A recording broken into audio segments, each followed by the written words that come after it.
What's going on, guys? So, picked up the transmission, 2 days ago from the guy. He said he did a full rebuild. We'll go over that in the end of the video because I have the receipt at the other house, so we'll have to go through it all. I'll tell you what we spent on it and what he did to it and what he found out about it.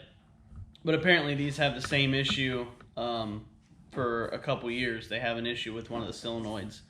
And so he found one that was kind of acting up. So we're hoping, crossing our fingers, he got it fixed right, because he said that he tried to order solenoids. Long story. So doesn't matter. We got it back. We're going to slap it in here. You should already see the video of us pulling it and stuff. I think we'll post that probably a week ago. So we're going to see what we can get done in a couple hours, get it up in, get it bolted up, and then maybe get the subframe in. And then hopefully it goes a little quicker than coming out, that's for sure. So we got some stuff we got to fix, like the exhaust studs are broke on the one, and we're replacing the cooler lines because where the rubber goes into the metal part of the cooler line, it was seeping really bad where the crimp was. So I just got some new ones. And other than that, oh, and a water pump because it's leaking. But we'll get to that probably another video for that one. So, all right, let's get started. Sorry to interrupt your standard broadcasting, but this just in. 75% of you aren't subscribed. We've got more projects coming in the back. You know, little S10 action, little skid steer action. If you want to see more of that, hit that subscribe button and the like. Thanks.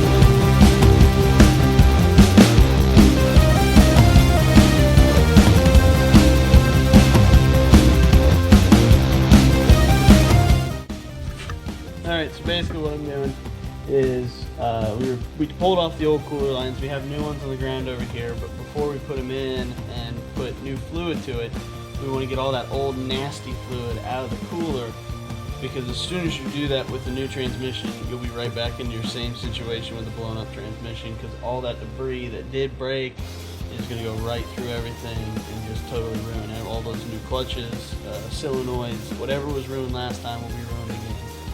So basically, I'm just spraying brake clean until it comes out clear, and then hit it with an air hose. It kind of carries a lot of debris out, throw it through again. But basically, if you look at the inside of these radiators, we have, you know, your radiator lines, and we have our cooler lines here, and there's one up there where the air line's going in. And that typically is just one straight line. For like these smaller cars, they're going to be one line going from top to bottom, and that is just completely surrounded by coolant to either bring the temperature of the transmission up when it's cold out or bring it down when it's hot out. So it wants to keep it around that like 150 mark is typically where it runs at, 180. So your radiator is going to be right around 180 all the time.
it's seated. We've got the transmission mount secured, and now it's under its own weight. So we can plus this.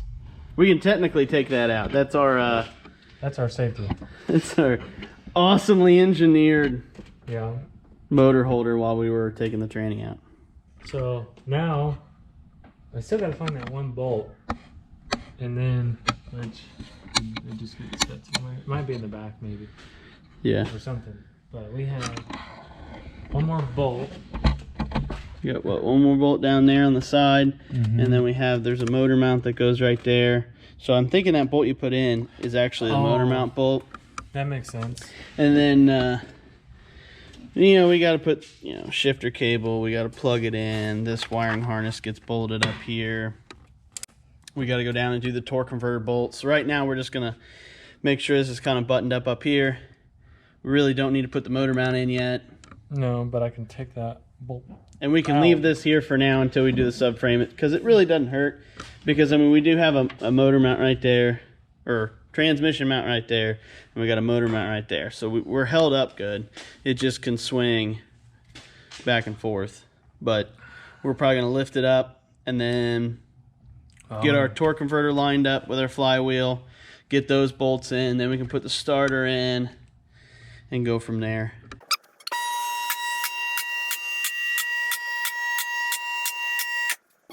All right, guys, so we got it lifted up now. We're going to,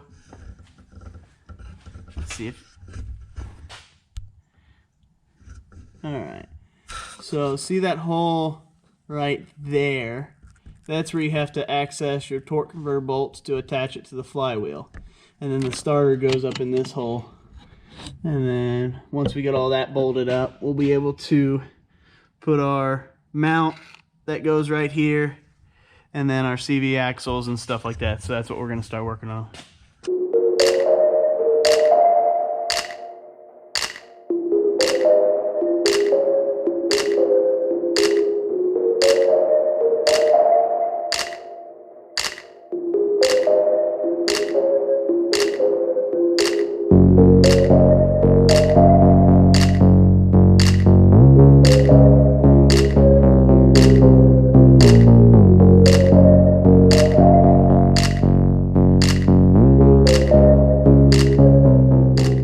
Now the tight, typically you're supposed to look up your torque specs on this, and so a quick Google search told me it's good and tight. So that's what we're gonna do.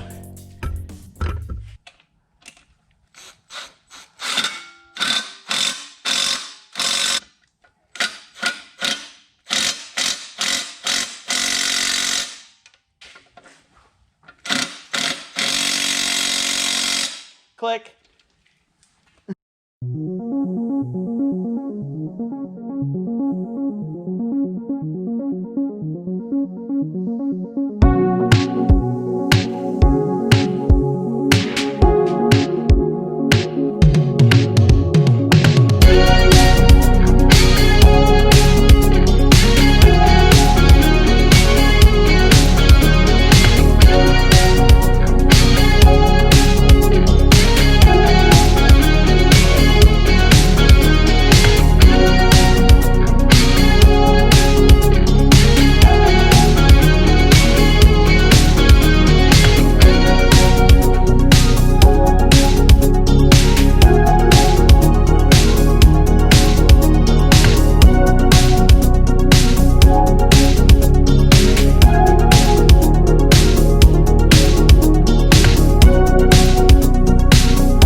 we're trying to do this like before work, so we only get about 4 or 5 hours at a time.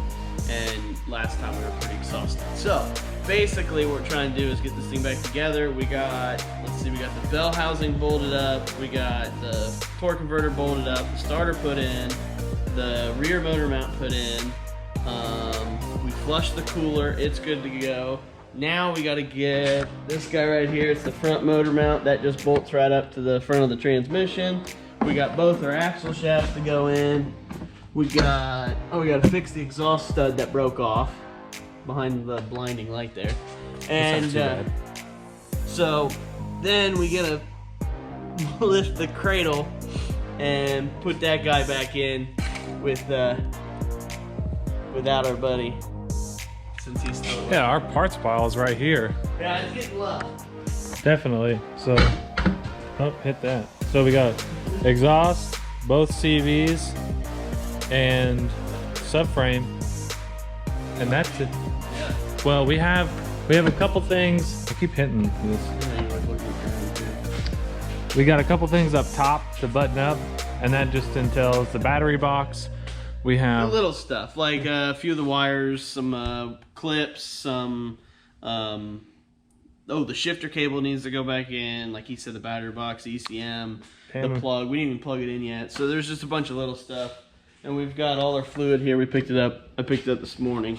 So hopefully we get this thing all buttoned up. Worst case scenario, we get... Oh, and cooler lines. Yeah, we got to put those back in. But it's like a worst case scenario, we get it back together and topped off. And then we got to come back to finish up the little odds and ends. But if we can get it a roller today, at least get it out of the shop, we'll be good. He was nice enough to let us leave it on the lift, so we didn't have to... deal with putting the subframe in and then taking it back out to put the transmission in. So that was nice. Right.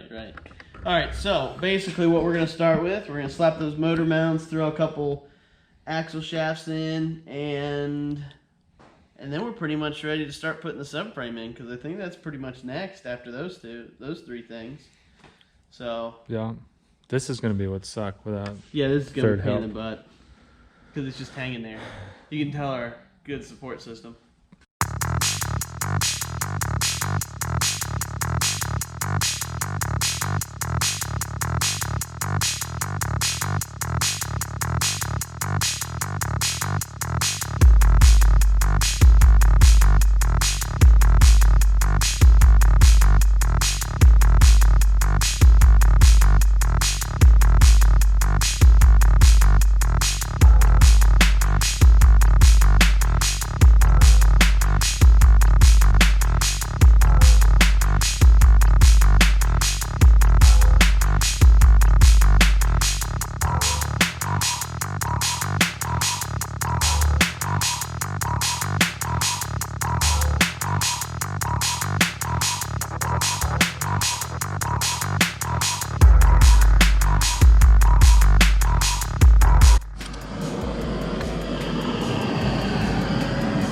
Alright, so we had a fun time taking this thing apart because we ended up breaking off one of the exhaust bolts, and so what we're going to do is we're going to be heating up this exhaust bolt here.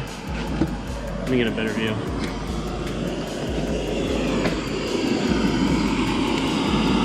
We're going to heat it up cherry red and then beat it out with a hammer. So hopefully we can do that fairly easy. Sometimes you fight it.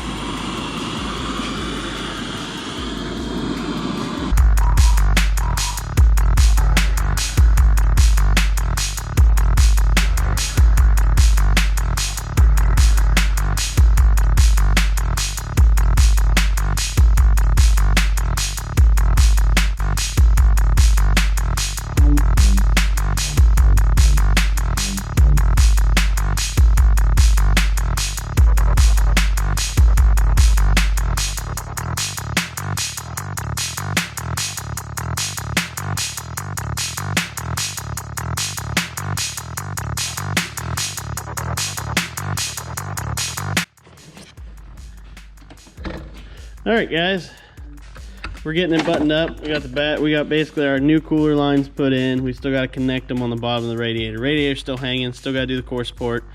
But basically we want to show you that we got, you know, there's a wire here, and there's a main plug right here that goes in the transmission, and then there's your fill port, and we had our shifter cable put on. We're getting the battery box put in, and then basically we're gonna finish up here and get it bolted all together, and then we're gonna raise it back up and then do the subframe. And we actually ended up screwing up some stuff. So like when I was taking off this CV axle, if you watched in the last video, which I might put tagged up here, but I beat the crap out of that to get that out, and in the process I ended up really boogering it up. So like, I don't know if you can see, that is all, well, you tried to thread it on and then it just destroyed it. Like it barely didn't want to start. So we gotta get a new one of those. Not a big deal. It's, I think, original, so it's got 115,000 miles on it. So it's probably due. So we're gonna get this buttoned up, and then we're going to raise it up and finish up the bottom. Hopefully at least get it 99% done today, and then all we got to do is the little odds and ends and stuff, which seems like that last 2% takes forever, if my math's correct. Yeah, it does. All right, guys, that has to come up. So you're gonna watch a struggle, and watch the struggle bus. Yeah, and I'm driving it, so we're yay. We're gonna manhandle this and try to get it in there, get some bolts started so we can let it go. This water pump is leaking profusely now. Is it really? It's dripping. You want to show the camera that? Look at that, the coolant and the oil right mixture. Here. It's just dripping. So that'll be another video. We gotta do a water pump. We gotta replace this axle because we jacked it up. Yep. And then what else? Oh, it's a 1.8. So those typically had timing belts. So this one's got a timing belt, and I didn't really realize that when we bought it, which is no big deal. And rule of thumb, I know with Honda, is every 100,000 miles, 10 years. Well, this is a 9-year-old car and almost 10 years old pretty much. And it's got 115. I don't think it's ever been changed. So we're going to have to pull the cover off and inspect it and see what the age of it is. And if it is bad, we're going to have to slap a new one on, which really, it's a super easy job. They're not that complicated, and we'll probably end up doing it at the same time we do the water pump, because we're going to be all in this area right here. So, and we can do that on the ground without a lift. It doesn't take, you can do that with a regular floor jack, and you'll probably have to take off this tire and pop the crank pulley, and that's about it. Everything else pretty much just jack it up from there and pull it apart. So now we get to do the struggle bus doing the subframe. Yay! So, enjoy the show. It got cold again.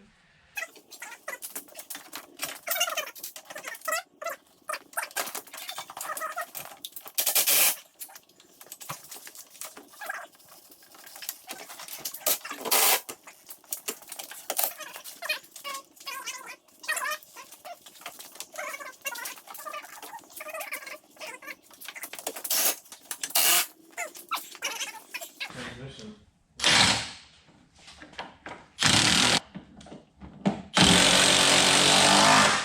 Is this a ta-da moment?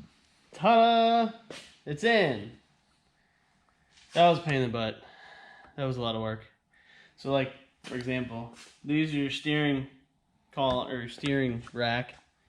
So the bolts actually go all the way through, and there's a nut on top, and then we put those in. There's the other steering rack. We have the mounts for the exhaust. We got to get that mounted up still. Like I said, we got to replace this axle because it's actually screwed up right here.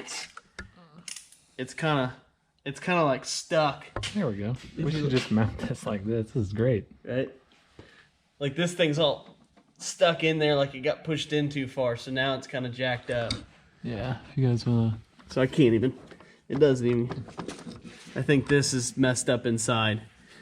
So. And that's 100% our fault. Yeah, I totally jacked that up. But Not a big deal. It needed a new one anyways. Right. Yeah, because we... Not when we took it off, but... Oh, you know why?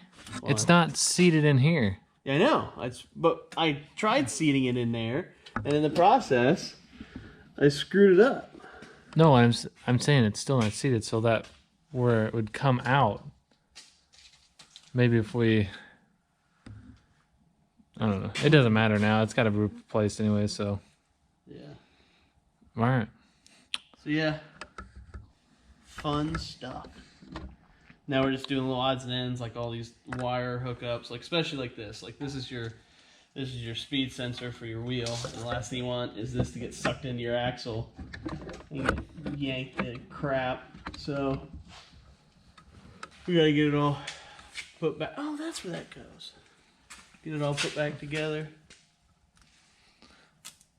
Yep, we're done. It's besides replacing that, filling the transmission, And putting the exhaust on, putting the ball joint bolt in.